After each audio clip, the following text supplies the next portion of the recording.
Answer देने से पहले मैं आचार्य विनोबा भावे को कोट करना चाहूंगा।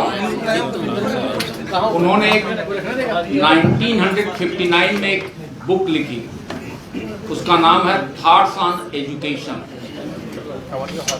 और उस किताब के पहले अगर पृष्ठ को आप देखें, उसका पहला पैराग्राफ तो शुरू करते हैं 37 years ago I left the college and set out to look for knowledge. In the college they taught me many things, but knowledge was not one of them. When I left beyond the college, infinite gateways of knowledge were open to me. And in the next paragraph he said, of work, हाथों के प्रयोग से, of work comes knowledge, of knowledge comes fruitful work, and of knowledge and work comes intelligence. तो जो विनोबा भावे ने 1959 में बात कही थी, उसी की कड़ी में आप इस डिजाइन योर डिग्री प्रोग्राम को देखें। Design your degree programme classroom teaching से बाहर निकाल करके problem solving in project mode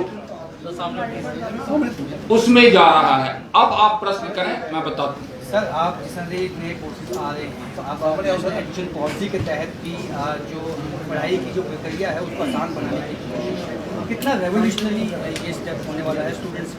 ठीक है, आपका प्रश्न है कि ये जो प्रोग्राम है उसकी जरूरत क्या है, कितना रेवोल्यूशनरी होगा।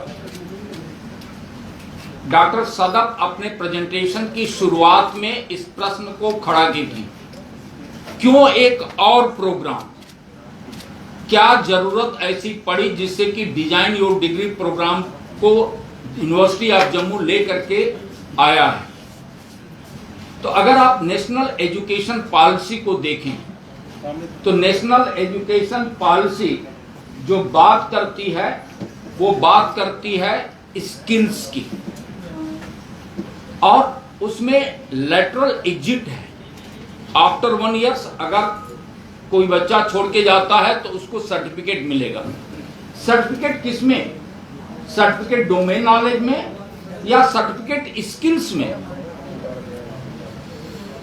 लेकिन जो हम सभी लोगों ने पूरे देश में अडॉप्ट किया टेम्पलेट 1-1.5 साल पहले, उसमें जो फोकस है वो डोमेन नॉलेज पर है।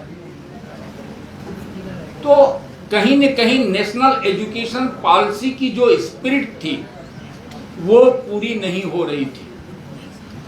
अब मैं आपसे प्रश्न करता हूं कि अगर आपको किसी बच्चे को एम्प्लॉयमेंट देनी है तो आप क्या क्या स्किल्स खोजेंगे?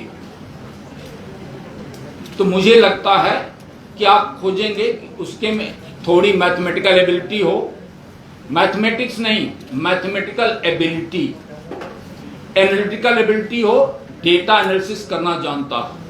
You all know the importance of data to the real world. तो analytical ability, communication skill, critical thinking, creativity, computer programming, artificial intelligence का जमाना है। आप रोज आपके न्यूज़पेपर में हम पढ़ रहे हैं कि आर्टिफिशियल इंटेलिजेंस से अब क्या क्रांति आने वाली है। तो artificial intelligence, team work, entrepreneurial ability. तो जो यह प्रोग्राम हम ले करके आए हैं उसमें फर्स्ट 2 years उस बच्चे को इन स्किल्स से एम्पावर करेंगे ताकि उसके में mathematical ability, analytical ability, critical thinking, creativity, communication skill, artificial intelligence और कंप्यूटर प्रोग्रामिंग, टीम वर्क, इससे वो एंटरप्रेन्योरियल एबिलिटी, इससे वो एम्पावर्ड हो जाए।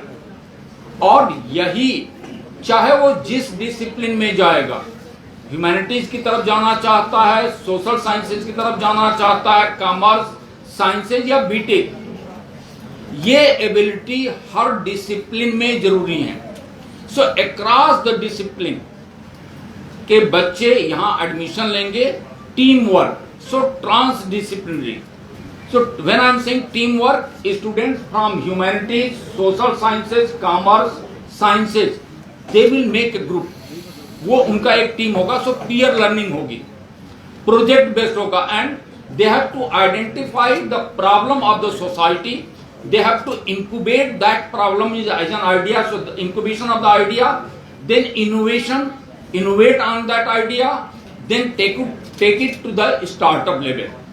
So एक इंटरप्रेन्योर्स कैसे बन सकता है, उसके लिए जरूरी है कि पहले वो प्रॉब्लम को आइडेंटिफाई करे, उस आइडिया को इंक्यूबेट करे, इनोवेट करे उस पर, और फिर वो स्टार्टअप की तरफ आगे बढ़े।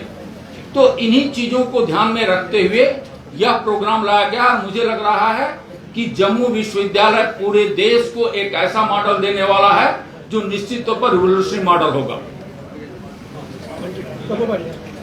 ठीक है सर।